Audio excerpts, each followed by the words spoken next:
Engkau yang kami nantikan ya Tuhan, Engkau yang kami sembah, Engkau yang menciptakan kami, membuat keadaan kami sebagaimana kami ada saat ini, dengan berkat yang melimpah, dengan nafas hidup, dengan kesempatan yang indah untuk berkumpul bersama di awal pekan ini ya Tuhan.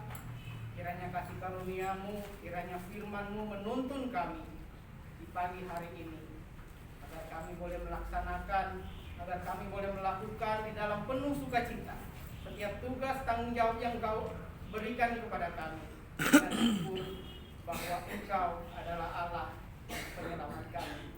Ini doa kami ya Tuhan, dalam nama Tuhan Yesus kami siap mendengarkan firman-Mu.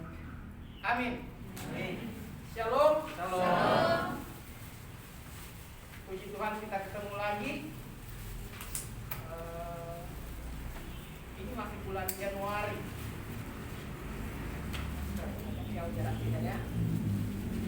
Bulan Januari tanggal 17. Artinya sudah separuh lewat bulan pertama ini. Dan biasanya kan kalau Januari awal-awal tahun itu identik dengan yang baru-baru. Tahun baru sudah lewat, tapi sebentar lagi kita akan tahun baru lagi. Tahun baru menurut kalender saudara-saudara kita, sebentar lagi akan ada tahun baru ya. Ada tahun baru Imlek, akan ada lagi tahun baru Hijriah, Satu Muharram. Tahun baru itu biasanya di awal-awal tahun seperti ini, dan biasanya orang cenderung ingin sesuatu yang baru. Makanya di sini saya mengajak kita bersama-sama untuk mari merenungkan tentang sesuatu yang baru. Dalam hal ini dasar yang baru. Di situ ada saya berikan tanda tanya di situ. Karena kan yang namanya dasar itu yang baru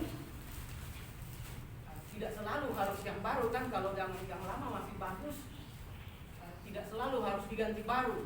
Kadang kita cuma butuh dicat kembali, sudah kelihatan baru. Kadang sesuatu yang lama itu kalau masih berfungsi dengan baik, cuma dipoles sedikit, dikasih polis sedikit, mungkin masih bisa bagus, masih bisa diperbaharui. Atau kalau memang yang sudah rusak berat, yang tidak mungkin lagi diperbaiki, ya dihancurkan sehingga diganti baru. Kalau di perusahaan-perusahaan elektronik itu yang besar, yang terkenal, biasanya kalau ada barang-barang yang sudah tidak bisa diperbaiki lagi, misalnya kulkas, TV, ini teknisinya udah menyerah, ini harganya sudah seperti harga baru, kalau mau diperbaiki itu di scrap, dihancurkan sehingga bisa diganti unit yang baru. Dihancurkan kenapa? Supaya orang tidak bisa menggunakannya lagi, benar-benar hancur, dihilangkan dari peredaran sehingga bisa ada yang baru. Kalau tidak dihancurkan nanti bisa dipreteli, diambil ini itu, bisa dimanfaatkan oleh orang yang tidak bertanggung jawab. Jadi ada unit yang diganti baru, ada yang dipoles supaya jadi terlihat seperti baru lagi. Kita seperti apa? Di tahun baru ini saya mencoba mengangkat dasar yang baru. Tanda tanya. Ini merupakan refleksi sebenarnya bagi kita. Apa yang menjadi dasar kita ini baru, benar-benar baru, atau diperbaharui, atau yang lama diganti baru. Next, kalau berbicara tentang dasar, ada gambar di sini yang mungkin kita bisa jelaskan. Kalau yang paling kanan ini, Natal IKSM kemarin sudah sempat dipraktekkan kan, ada yang ternyata mahasiswa bisa juga terlihat seperti anak-anak sekolah dasar. Yang pertama, ini berhubungan dengan dasar semua ya. Yang pertama sekolah dasar. Yang kedua undang-undang dasar. Yang ketiga ini ada hubungannya dengan dasar nggak? Tidak. Bagus. Yang keempat ada hubungan dengan dasar. Yang ini nggak ada hubungannya dengan dasar ya? Ada. Kalau main kartu ada yang berurutan begini, itu namanya dasar kalau permainan tertentu. Kalau tidak ada itu nggak bisa lanjut ke permainan yang lain, nggak bisa. Itu sepertinya masih perlu belajar, tapi bukan berarti kita belajar kartu ya.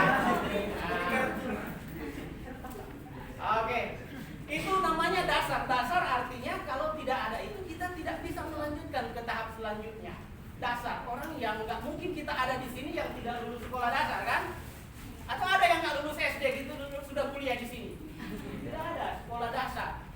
Walaupun ada yang tidak lulus SD bisa sukses, walaupun, tetapi untuk duduk di bangku kuliah kita harus punya dasar, sekolah dasar. Makanya dibilang wajib belajar pendidikan dasar 9 tahun. Wah, sampai SMA berat. Kemudian ada undang-undang dasar. Kita tidak bisa membuat, negara ini tidak bisa membuat peraturan atau undang-undang atau apapun itu tanpa berpatokan pada undang-undang dasar atau bertentangan dengan undang-undang dasar. Itu fundamental, yang paling dasar. Tidak boleh ada aturan di atasnya yang melampauinya yang tidak berdasarkan dari undang-undang dasar. Sekarang ada Mahkamah Konstitusi yang tidak sesuai dengan undang-undang dasar. Mau undang-undang apapun, peraturan menteri, peraturan Bank PD, peraturan pemerintah atau undang-undang yang baru terbit pun tanpa berdasarkan UUD itu bisa digugat. Bisa digugat ke Mahkamah Konstitusi kalau kita belajar, dan itu kalau tidak sesuai undang-undang dasar bisa dimentahkan kembali. Kemudian dasar yang biasanya kita sering lihat itu kalau kita mau membangun rumah. Bangun rumah itu harus ada dasarnya, pondasinya ini harus kuat. Kemarin gempa, ya hari apa ya? Jumat kemarin ya. Tiba-tiba lagi di depan komputer, ini kok aku agak pusing. Kok sepertinya oleng goyang-goyang kan? Saya pikir saya pusing. Karena teman-teman saya di depan kayaknya biasa-biasa saja. Nah, saya bilang, gempa ya? Oh iya gempa.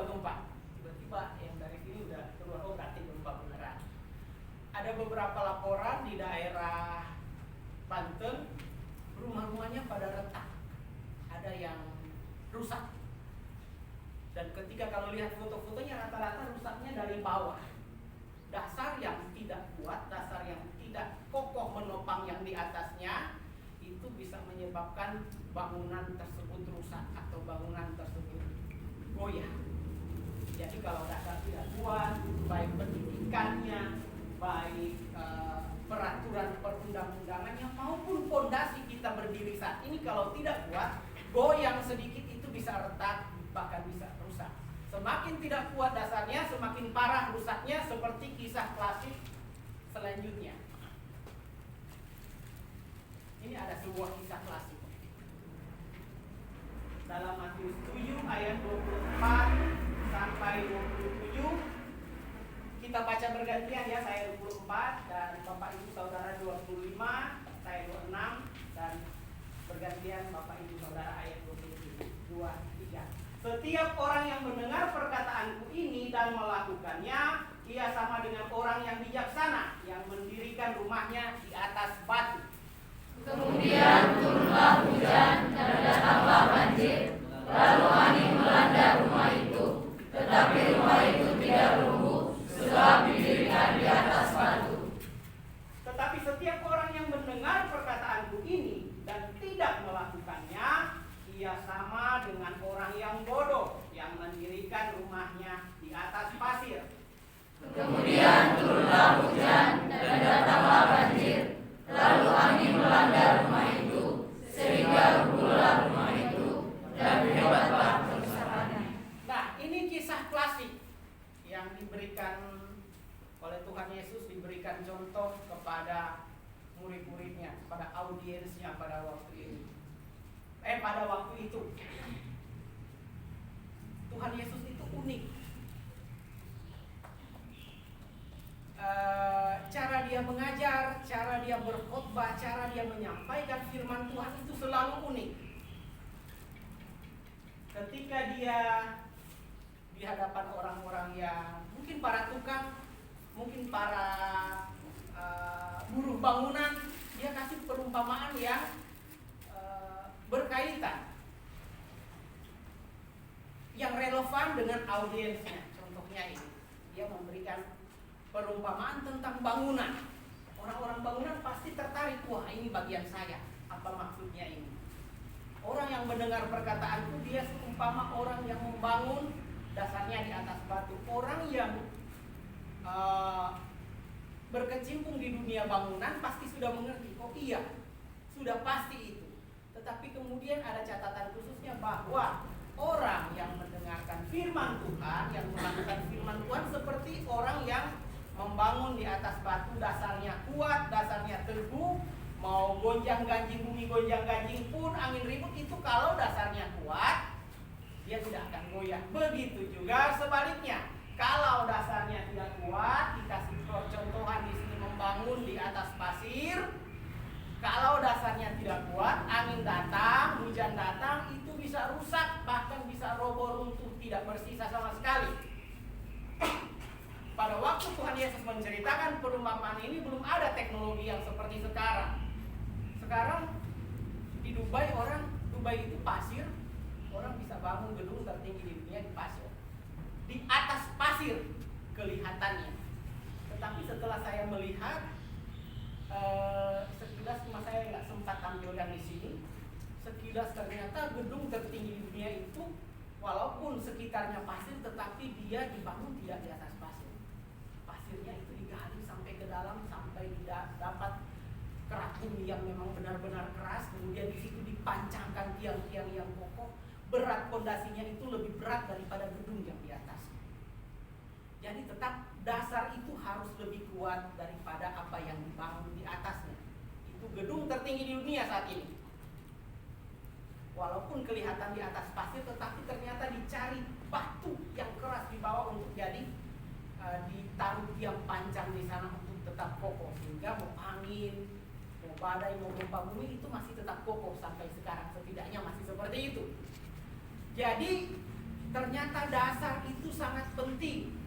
Dasar itu harus lebih kuat dari apapun yang ada di sekitarnya. Dan dasar itu, dari dasar itulah dibangun sedikit demi sedikit, step by step, sehingga kokoh, orang megah melihat apa yang dibangun di atasnya. Walaupun terkadang orang tidak melihat dasar. Siapa dia, profesor, doktor ini dan itu? Orang tidak pernah, orang selalu bertanya di mana dia, lulusan apa? Lulusan Oxford, lulusan Yale, lulusan UI. Orang nggak pernah tanya lulusan SD mana. Tetapi kalau dia tidak ada SD-nya, dia nggak mungkin kuliah. Tetapi sudah berjalan sedemikian rupa bahwa yang nampak di atas biasanya selalu lebih terkenal daripada yang di bawah. Dasarnya, jadi orang melihat gedung tertinggi, orang melihat gedungnya megah, gedungnya tinggi, ruangan gedung ini tinggi. Kita tidak melihat kita punya pondasi yang kokoh di bawah, tidak terlihat. Tapi tidak ada pondasi yang berkata, aku yang terlihat. Kalau pondasi yang berkata harus aku yang terlihat dari dinding-dinding, itu cilaka. Bayangkanlah kalau gedung kan pondasinya di atas, dindingnya di bawah. Itu impossible. Sudah seperti itu seharusnya dasar. Ini menurut kisah klasik yang sudah diajarkan Tuhan Yesus. Kalau dasar kita tidak benar, mustahil kita membangun sesuatu yang benar di atasnya. Kalau dasar kita lemah, mustahil kita membangun sesuatu yang kuat di atasnya. Ini dasar masih bersifat secara umum, termasuk dalam bangunan. Tetapi kemudian kita cari tahu dasar yang seperti apa sih? Memangnya dasar itu apa saja? Basic itu apa saja? Elementary itu apa saja? Itu kata-kata yang sama untuk kata dasar. Next, dasar yang kokoh. Kalau kita melihat dasar yang kokoh itu seperti apa? Yang pertama, pondasi. Pondasi itu adalah dasar juga. Sudah bahas tadi bahwa gedung yang kokoh mustahil dibangun di atas pondasi yang tidak kokoh. Gedung apapun itu, semakin tinggi gedung harus dibangun, semakin kokoh pondasi harus dibuat. Pondasi harus dibuat berdasarkan perencanaan apa yang akan mau dibangun di atasnya. Ada beberapa gedung kalau kita lihat di beberapa tempat dihancurkan, ingin dibangun baru. Kenapa tidak langsung bangun aja di atasnya kan? Misalnya ada tahun kemarin ada gedung yang dirobohkan di Jakarta Selatan. Kenapa tidak ditambah lagi biar lebih megah? Padahal gedungnya masih kelihatan bagus. Tetapi perhitungan waktu gedung dibangun itu cuma sekian lantai. Kok dasarnya nggak kuat kalau langsung ditambah saja? Makanya untuk membangun yang lebih tinggi 2 kali lipat dari gedung itu harus dibongkar sampai dasarnya, supaya bangun kondisi yang baru, supaya gedungnya lebih kokoh. Fondasi itu salah satu dasar, harus kokoh. Kemudian dasar itu apa? Dasar itu juga adalah acuan. Acuan atau istilahnya standar. Dasar itu merupakan acuan. Ketika ada suatu dasar yang benar, itu merupakan titik tolak acuan kita untuk bergerak. Kalau kita tidak punya dasar yang baik, kalau kita tidak punya titik acuan, istilahnya kalau kita mau ke PGC, kita nggak tahu dari mana. Misalnya jalan ke PGC lewat mana ya? Emang kamu dari mana? Ya nggak tahu titik start kita. Kapan kita akan sampai ke PGC atau bagaimana kita dapat informasinya? Kita nggak punya start. Boleh nanya, Mas, jalan kalau mau ke bandara lewat mana ya? Memangnya kamu sudah posisinya di mana? Saya tidak tahu ini. Wah, itu ribet. Kita tidak akan mendapatkan jalan keluar kalau posisi kita tidak ketahui. Acuan kita tidak ada. Mau utara, selatan, barat, timur, kita nggak tahu mau kemana. Jadi kita harus tetapkan acuan, titik pangkal, titik tolak. Itu juga merupakan dasar. Kalau kita tidak punya acuan, dari sini kita akan bergerak dari titik nol. Oh, berarti ke sana itu 100 kilo atau ke sana itu 50 kilo. Yang penting tetapkan dulu titik acuan kita, itu juga merupakan dasar. Makanya ketika kuliah, sekolah dasar itu perlu. Itu acuannya, baca tulis hitung, itu dasarnya. Tidak bisa kita tumpuk di atasnya kalkulus, aljabar dan segala macam. Kalau baca tulis hitung kita tidak bisa. Titik acuannya jelas. Kemudian prinsip, dasar itu juga merupakan prinsip. Masing-masing orang punya prinsip. Keluarga, pendidikan di keluarga juga punya prinsip.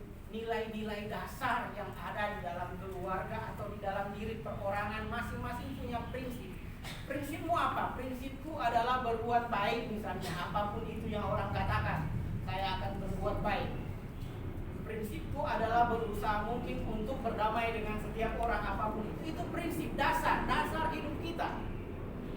Kalau kita tidak punya prinsip yang baik, prinsip yang benar, mustahil kehidupan kita ke depannya akan jadi lebih baik. Kalau berdasarkan teori dasar tadi, kalau dasar tidak baik, mustahil ke depannya akan jadi lebih baik. Prinsip juga itu merupakan dasar. Kita punya prinsip hidup. Prinsip hidup saya adalah melakukan firman Tuhan. Nah, itu luar biasa. Kita kalau tidak punya prinsip seperti itu, apapun tindakan, perilaku kita itu mustahil akan lebih baik daripada dasar yang sudah kita tetapkan. Kemudian kalau tadi ada acuan atau titik pangkal, ternyata tujuan itu juga merupakan dasar. Orang kalau membangun gedung, kira-kira dimulai dari tidak ada. Ini orang kalau membangun gedung dimulai dari yang tidak ada atau dimulai dari yang sudah ada? Dimulai dari yang tidak ada atau dimulai dari yang sudah ada? Sudah ada. Kalau orang mau membangun gedung, Sudah ada. dari yang tidak ada? Sudah ada. Dari yang sudah ada? Iya. Ada dua biasanya posisinya. Kalau orang mau membangun biasanya sudah ada patternnya, sudah ada polanya, sudah ada hitung-hitungannya, sudah ada gambarnya, detailnya sampai material yang akan digunakan. Biasanya kalau mau membangun, kalau masih mau membuat rencana, biasanya dari tidak ada menjadi ada. Tetapi orang mau membangun itu biasanya sudah ada master plan istilahnya. Tinggal membangun, tinggal menyusun ini dan itu. Jadi orang kalau membangun itu tujuannya sudah jelas. Saya ingin membangun gedung 100 lantai. Itu tujuannya jelas. Apa yang perlu saya lakukan untuk membangun hal tersebut? Step by stepnya seperti ini, A, B, C, D, E. Tujuan ini juga berkorelasi dengan yang namanya visi. Apa yang kita lihat ke depan? Apa yang menjadi tujuan kita? apa yang kita harapkan dari suatu perencanaan itu tujuannya. Itu juga merupakan dasar. Kalau kita tidak punya tujuan, mau kemana kita itu tidak penting. Ngapain kita kuliah kan? Tujuan kuliahmu apa? Gak tahu juga sih. Kebetulan ada yang nawarin, ya udah ikut aja. Terus di sini ngapain? Ya mengalir aja. Itu agak berat. Agak berat. Tapi apalagi bagi yang semester 2, S3. Semester berapa yang di Opram sekarang?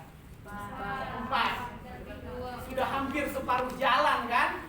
Baru masuk dalam Opram. Opram ini istilahnya meluruskan lagi orientasi prabakti mahasiswa. Ada macam-macam sebutannya. Ada yang ospek, orientasi studi dan pengenalan kampus, bukan orientasi studi dan perpeloncoan ya. Tidak ada itu lagi digadang-gadang sama pemerintah untuk jangan ada bully di dunia pendidikan, karena pemerintah dan masyarakat cukup berjuang keras untuk itu. Tetapi ketika meluruskan tujuannya, nah ini pas Opram di pertengahan ini agak ada plus minusnya. Jadi diluruskan lagi tujuan kalian apa sih sebenarnya? Kenapa kuliah? Diajak orang, disuruh-suruh orang tua, atau saya punya panggilan, saya punya tujuan ini. Saya ingin membangun daerah saya ingin membangun keluarga saya ingin membangun tempat saya belajar dulu sekolah, atau saya ingin menjadi berkat bagi orang lain. Itu tujuan-tujuan yang perlu dipupuk. Tapi tiba-tiba sudah kuliah, sudah mau lulus juga masih belum punya tujuan. Saya belum tahu apa tujuan saya. Kayaknya saya punya teman seangkatan dulu, tujuannya apa? Tujuannya menjadi istri pendeta. Ada itu, tujuannya apa? Saya ingin menjadi istri gembala. Tapi sepertinya tidak kesampaian. Dia jadi guru sekarang. Mungkin setidaknya gembala bagi keluarganya sendiri kan. Tetapi ada tujuan. Tujuan itulah yang menggerakkan kita, yang memberi kita motivasi, yang memberi kita semangat. Itu juga merupakan dasar. Kalau tujuan kita tidak jelas, mustahil kita akan berjalan di jalan yang jelas. Orang tujuan kita nggak tahu kemana, nggak tahu lah tujuan saya setelah lulus mau ngapain. Ya udah itu pas lulusnya nggak tahu, cari kerja serabutan kan, ini itu akhirnya tidak puas, akhirnya ya jadi tukang tambal ban contohnya. Mungkin itu bagian dari untuk meluruskan kembali tujuannya. Tetapi kalau tujuan kita jelas, nah setiap tindakan kita seharusnya mendukung tujuan yang sudah kita tetapkan. Kemudian yang terakhir, dasar itu apa sih? Salah satu dasar itu adalah alasan. Alasan, reason. Ini sudah merupakan gabungan dari tujuan, apa dasar-dasar yang sebelumnya. Alasan, apa sih alasan kita? Kuliah di sini, kerja di sini, alasannya apa? Alasannya untuk mengembangkan diri. Wah, itu luar biasa. Alasannya untuk menunjang perekonomian keluarga bagi yang kerja, itu juga luar biasa. Karena kalau kita tidak bekerja, kita tidak bisa makan menurut firman Tuhan. Jangankan yang kerja, jangankan yang tidak kerja, yang kerja aja kadang makannya susah kan, apalagi kalau kita tidak bekerja. Begitu juga dalam sekolah, dalam menempuh studi. Tujuan alasan kita apa? Alasan kita, saya ingin memperbaiki perekonomian keluarga, bisa jadi. Saya ingin menjadi berkat dimanapun Tuhan menempatkan saya, luar biasa. Ada alasan-alasan yang kita timpakan. Dan kadang bukan kita yang menimpakan, ada orang yang menaruhkan harapan. Bukan harapan. Ada yang orang menaruhkan beban ke pundak kita untuk kita pikul, kita datang kuliah di sini. Setidaknya anakku bisa kuliah. Mungkin kita kuliah di sini, kita belum tahu tujuannya apa, tetapi tanpa kita sadari, kita kuliah di sini adalah jawaban doa dari orang tua kita yang mungkin puluhan tahun yang lalu. Ketika lihat hamba Tuhan berkhotbah dan banyak yang bertobat, termasuk orang tua kita, mungkin secara tidak langsung dia ada komitmen dalam hati, saya kalau punya anak, saya ingin jadi dia hamba Tuhan. Mungkin itu doa harapannya yang sudah terlupakan, tetapi Tuhan tidak pernah melupakan doa. Mungkin itu jawaban kenapa kita ada di sini. Yang kadang kita tidak tahu. Kok saya ada di sini ya? Saya nggak punya tujuan, saya nggak tahu apa. Bisa jadi ini tempat dibentuk oleh Tuhan. Ini jawaban doa dari orang tua kita. Ini jawaban doa dari mungkin guru kita yang punya harapan seperti itu. Jadi ada beban, tetapi bukan beban yang harus menyusahkan kita, tetapi beban yang harus kita pertanggungjawabkan ketika kita berada di sini. Bukan hanya kuliah, yang kerja juga ada beban yang ditaruhkan, ada tanggung jawab yang harus kita pikul. Baik bekerja maupun studi itu sama-sama ada beban, ada tanggung jawab yang harus kita pikul. Bukan hanya untuk kita sendiri, tetapi untuk orang-orang yang ada di sekitar kita dan kita menjadi berkat. Jadi baik yang opera maupun yang mahasiswa yang berbaju putih maupun yang berjas ungu, sama-sama kita punya beban. Beban doa dari gembala kita, beban doa dari orang tua kita, beban doa dari kakak adik kita, saudara-saudara kita, ataupun beban doa kita yang sudah kita lupakan. Kita dalam suatu pergumulan besar, terbesit doa Tuhan tolong saya. Kalau saya melewati masalah ini, saya akan melayanimu, saya akan belajar banyak tentang Engkau. Mungkin kita sudah lupa doa kita. Dan itu jadi alasan kita di sini. Nah, ini kita refleksi lagi. Alasan kita berada di sini. Mumpung masih tahun baru, sebab berdasarkan survei resolusi awal tahun itu biasa cuma bertahan sampai Februari. Menurut survei ini saya baca kemarin. Biasanya sampai Februari itu bertahan dulu. Setelah Maret udah siap-siap lagi untuk Desember. Jadi mumpung ini masih semangat-semangat, yuk kita tumpuk, kita perbaiki lagi dasar-dasar kita yang agak oleng, yang agak lecet, yuk kita perbaiki lagi. Kenapa kita ada di sini? Kalau kita semangat kita sudah berkurang, padahal awalnya kita sangat menggebu-gebu kuliah, yuk kita perbaiki lagi. Begitu juga dalam dunia kerja. Kadang itu awal tahun memang agak, kata rekan-rekan kantor biasanya awal tahun juga agak gimana ya, kayak berat memulai sesuatu yang baru, padahal tinggal dilanjutkan aja. Nah, itu yang perlu kita refresh, itu yang kita perbaiki, itu yang perlu kita coba tingkatkan lagi. Mumpung masih hangat-hangatnya belum Februari, yuk kita perbaiki dasar kita tersebut. Selanjutnya, nah ini kalau tadi dasar secara umum, mau siapapun itu harus memiliki dasar-dasar yang tadi, fondasi, acuan, prinsip, tujuan, alasan. Bagi orang percaya seperti apa sih dasar itu? Ternyata kita punya dasar yang dasar orang percaya. Dasar orang percaya itu apa? Dasar itu seperti tadi, prinsip, acuan, falsafah hidup. Alasan, ternyata yang pertama itu menurut firman Tuhan, dasar kita adalah Kristus sendiri. 1 Korintus 3 ayat 11. Atas dialah baru kita dibangun, apa yang akan kita bangun. Tetapi dasar yang paling fundamental itu adalah Kristus sendiri. Kita diharapkan, dianjurkan, diperintahkan untuk hidup seperti halnya Kristus hidup. Menjadi berkat bagi sesama, peduli bagi sesama, tetap tegas menceritakan, memberitakan firman Tuhan, konsisten menyebarkan Injil, mengabarkan Injil. Itu gaya hidup Kristus. Itu dasar kita. Mustahil kita melayani Tuhan jika dasar kita bukan Kristus. Mustahil kita melayani Tuhan jika dasar kita adalah ego sendiri. Mustahil kita melayani Tuhan kalau dasar kita adalah materi.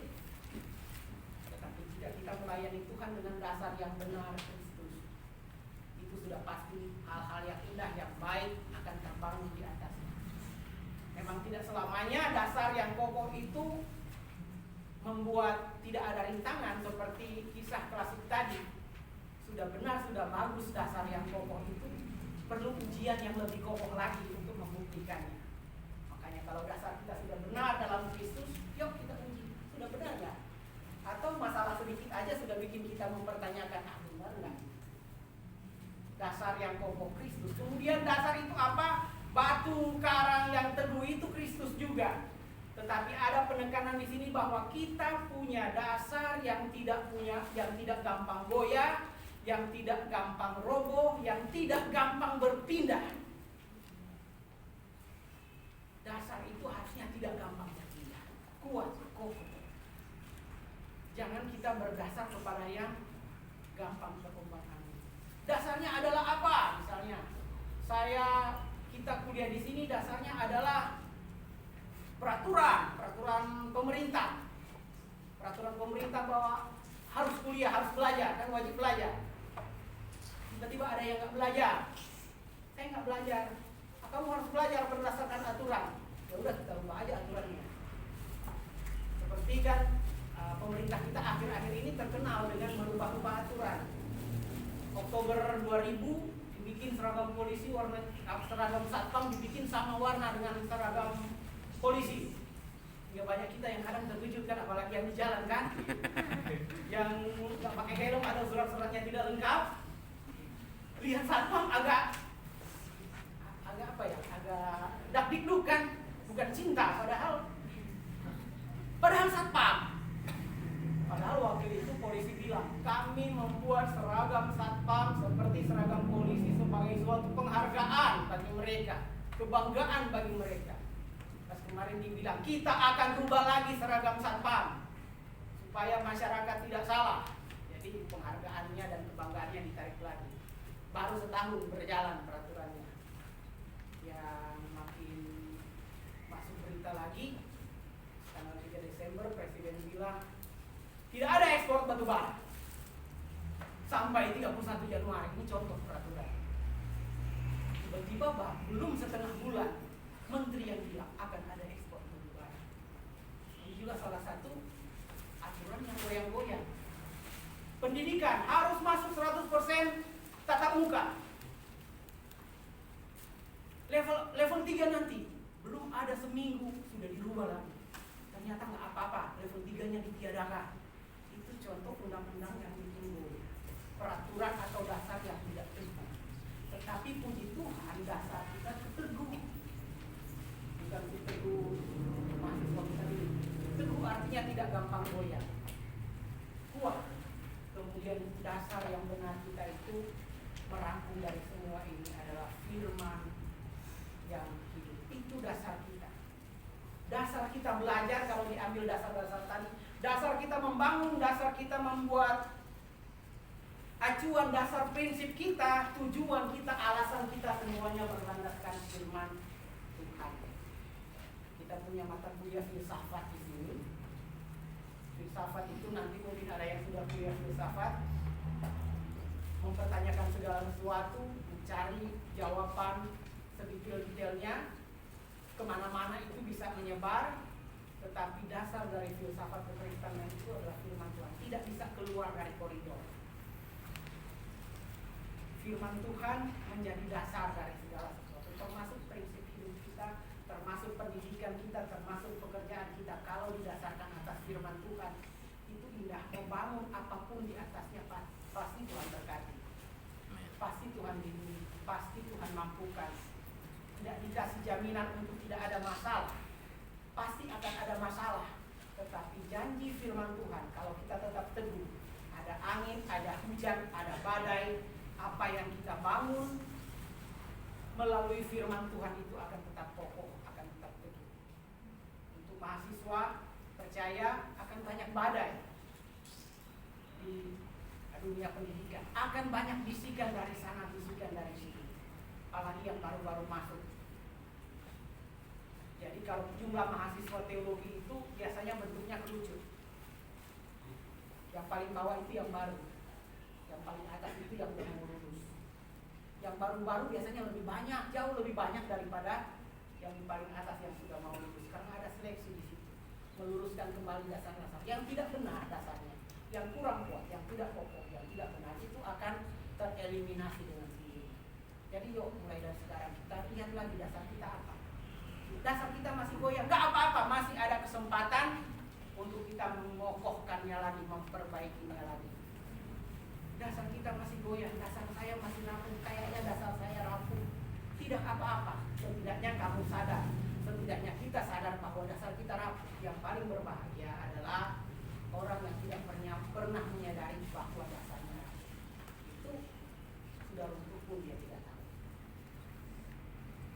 Jadi marilah kita sebagai orang percaya meletakkan harapan kita, dasar utama, dasar yang pokok kita di dalam Tuhan. Seperti apa di dalam firman Tuhan. Baca, renungkan, lakukan, sebarkan firman Tuhan. Puji Tuhan, dengan dasar yang pokok tersebut, apapun yang kita bangun di atasnya, rencana kita, masa depan kita, harapan, tujuan, cita-cita kita, pasti Tuhan berkati. Amin firman Tuhan, mari kita berdoa. Terima kasih Bapa, Engkau mengajarkan kami untuk menempatkan Engkau sebagai dasar yang pokok kami. Sehingga di atas Engkau kami boleh dibangun, kami boleh bertumbuh menjadi seperti yang Engkau kehendaki, menjadi berkat bagi banyak orang, menjadi teladan bagi siapapun yang melihat, yang bertemu dengan kami. Ini doa kami Tuhan. Jika masih ada dasar-dasar yang kurang teguh, jika masih ada keraguan dalam hati kami, dalam hidup kami, tolong Tuhan teguhkan agar kami menjadi bejana-bejana yang seturut dengan kehendak-Mu. Dalam nama Tuhan Yesus kami berdoa. Amin.